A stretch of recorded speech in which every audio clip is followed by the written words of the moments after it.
Marvel's Avengers.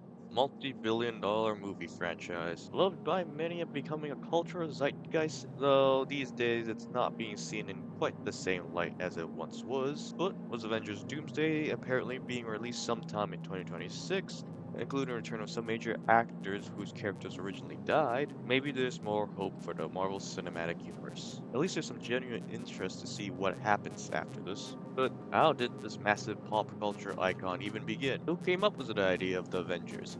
Who had the idea to bring together several characters who had individually successful movies and have them all joined together into one major movie? Well, of course, the original idea for the Avengers movies came from the comics, of course, dubbed The Avengers, not the British TV detective drama. Some characters were changed around, but the main idea of a group of superheroes who were busy doing their own thing, only to have to join up together to deal with a big bad, was a concept first developed by Marvel on September 1st, 1963. So, how did the Marvel bigwigs come up with the idea? Simple. Dealing. The Justice League was created back in 1960 and wound up being a very popular comic run. So, Marvel decided to steal the idea from the Justice League. It will be a very common strategy that both companies will partake in over the decades, and will likely continue doing so until the end of time. I mean, DCEU existed because the MCU was so successful. But the idea for Marvel having team-based adventures weren't exactly foreign. Fantastic Four was already a big bestseller, so multi-man stories with different kinds of people with different attitudes and powers seemed to be effective storytelling device. So why not try to make some more? And went in for a penny, they went in for a pound, because my god, made a lot of them in sequence. The Avengers, X-Men, Sergeant Nick Fury, and the Howling Commandos all debuted in the exact same year. But it's the Avengers we'll be focusing on, because the other two were mostly based off of original characters. The Avengers used established ones. The original group of Avengers comprised of Iron Man, Thor, Hulk, Wasp, and Ant-Man were the characters that were chosen to create the MCU as they weren't popular enough to be sold to large movie companies back in the 1990s. The characters chosen in comic books were chosen because they were popular at the time. Though, to be fair, considering that their competition consisted of people like Destroyer and Wizard, not exactly the two you would think of when you want to create a superhero team.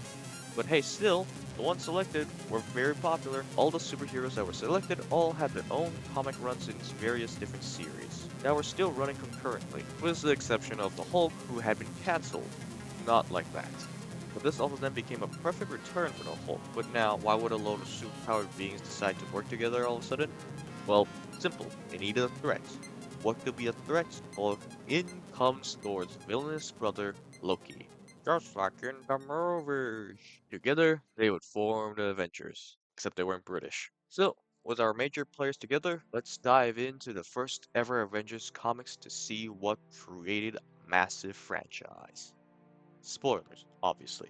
The comic starts off as Loki plotting, as explained by the narrator, blaming Thor for his exile in the barren isles in Asgard. He looks for revenge.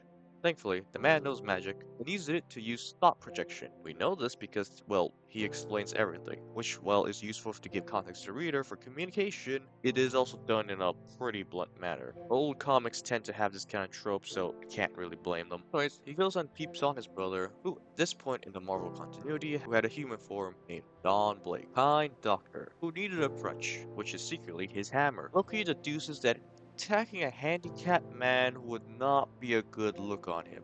He might get cancelled like the Hulk, so he needed Don Blake to turn into Thor. But he'll need bait, thus enter the Incredible Hulk. Already a hated monster, he is perfect to bring Thor out for a fight. So, while Hulk is roaming around the desert, Loki creates a mirage of dynamite and Hulk goes to grab it, only to wind up smashing through a bridge instead. Realizing his mistake, he then proceeds to try and fix things as a train comes rushing by. Hulk successfully saves the train, but only Loki knew that. To everyone else, it just looked like Hulk broke a bridge. Also Loki has, I don't know what this face should be called. Oh my god! What's wrong with your face? Anyways, the Hulk's buddy, Rick Jones, saw the news and knew that there was a whole load of baloney coming out from it, and then he gathers the Team Brigade. They used to be a thing.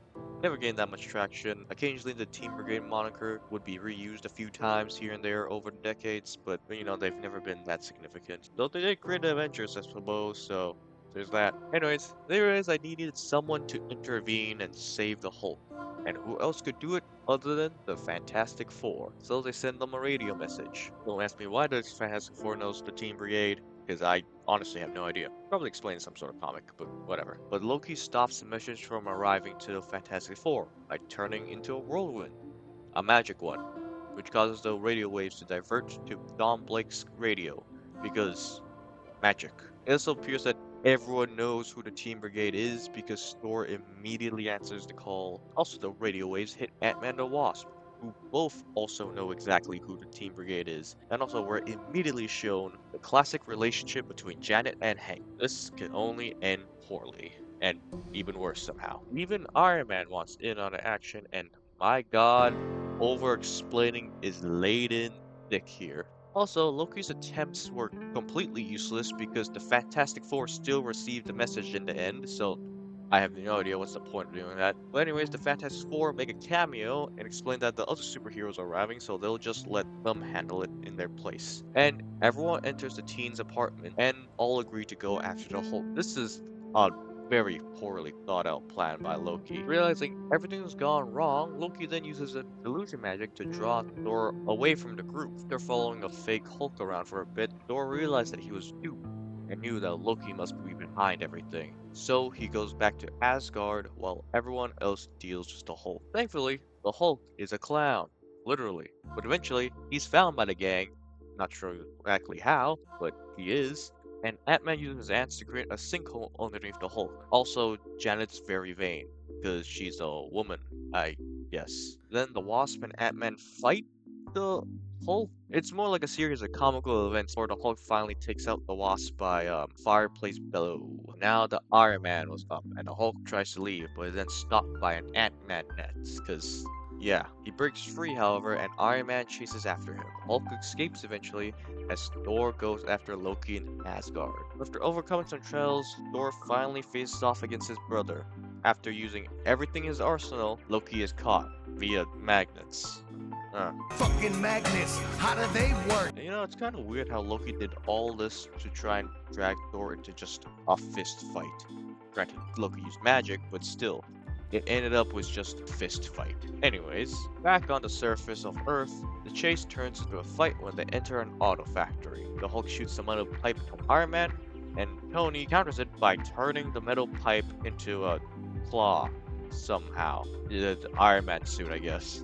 And this claw beats the Hulk. Great job, man. But before things get worse, Thor arrives as Loki, still magnetized. But remember when I said Loki was out of tricks? I lied, because Loki had one more trick. He turns radioactive, which is something he can do apparently now. It's also only deadly to Iron Man, but that's enough to give Hulk an ultimatum of whether he should save Iron Man from dying from radiation or fight Loki. Still, I don't know why he has his power, and I really don't remember him ever using this again in any other comics. But you know, I haven't read all the Loki comics, so I might be wrong. Thankfully, Hulk didn't need to make any decisions, as Loki just fell down a trap door, because the outside of car factories have those, apparently. You know, I gotta say, Stanley and Jack Kirby, perhaps not your best work. Most influential, yes, but I feel like other comics have had better storytelling than this one. Loki then tumbles down the trap door and into a lead-lined tank and then his shield shut, trapping him. The comic then tries to explain why these things even exist, though it sounds a little convenient to me. Well. Then Ant-Man offers that the group should work together as a team. Everyone agrees and the Wasp dubs the Avengers. Everyone agrees and the Wasp dubs them as the Avengers. And that's it. That was the whole adventure. They ran around a bit, found a Hulk, ran around some more, did like 2 attacks at each other. They didn't really even work together for the most part.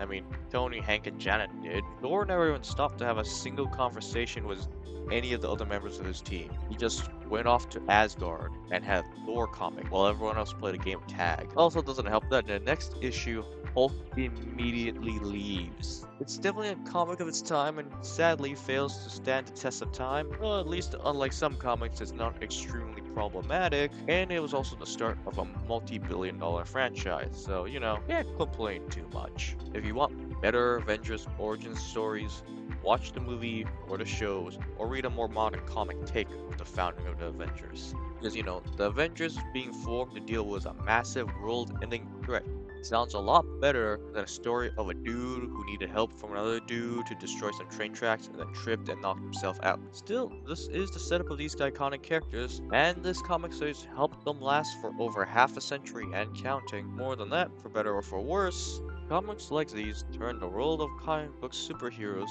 into the massive genre focus that we know of today. It's a weird, albeit short read in the 21st century, and it's always fun to read a comic book and see the gradual change and development of a long comic run that ran for several decades like the Avengers. And knowing that this is the start of something great is pretty fun. Speaking of beginning on issue 1 of old comics, I do wonder how the first issue of other superhero comic books looked, both in and out of Marvel. Maybe I'll go and check it out and make a video about them too. Anyways, if you enjoyed this, leave a like, comment, subscribe, share this thing, and I hope to see you in another video. Until then, this is Cat Bill signing out. See ya.